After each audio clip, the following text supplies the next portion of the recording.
Please stop. Sir, I'm asking you to stop. Please don't come close to me.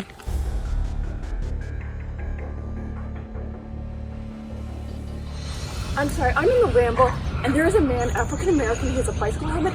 He is recording me and threatening me and my dog. There is an African American man, I am in Central Park. He is recording me and threatening myself and my dog.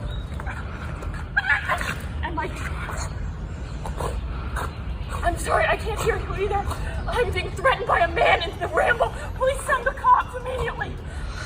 I'm Eliza Orlins. I'm a career-long public defender and a candidate for Manhattan District Attorney. As someone who has spent over a decade as a public defender representing people who aren't able to afford to hire an attorney, and mostly people of color, to be fair, who I've seen get arrested on any number of charges, but get targeted based on the color of their skin and oftentimes the neighborhood in which they live. And so I saw this and I saw people commenting on this specific incident, and I realized that I needed to kind of do a bit of an explainer and just say, it's not only about this incident, this is a systemic problem. This is something that's much broader than just this one woman calling the cops on this one Black man. This is something that happens routinely, and we really need to change this.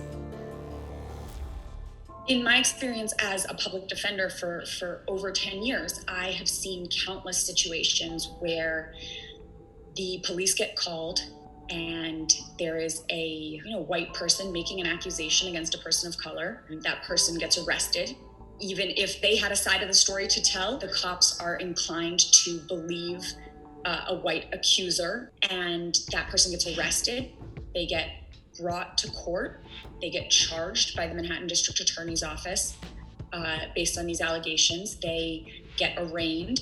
Oftentimes, outrageous bail gets set that their family's unable to afford to make. And then they sit at Rikers Island for days, weeks, months, even years, fighting these charges. 50% of the time, the case gets dismissed in the end anyhow. But maybe the person ends up having to plead guilty to a lesser charge or plead guilty to the charge just to be done with the case and get out. And so I've seen this cycle repeat and repeat over the years. And I really, I think it's just time that we speak out about this and that we reform the system. People really can say, oh, this video is so horrible, but not connect it with the broader systemic problems that we have, which are that a hysterical 911 call with a fabricated accusation can be used to really ruin someone's life. And I think this woman has been saying, oh, my life's been ruined ever since this tweet went viral. But routinely on a daily basis, people of color have their lives ruined by just an arrest, just an accusation. They sit in jail, they lose their jobs, their homes, their families, they lose everything they've ever worked for. And this is, a hysterical 911 call that I've seen used in court, and there was no video to refute it in a case that I tried. But thankfully, Mr. Cooper was recording, and this video has gotten a lot of attention and brought this issue to light in a really meaningful way.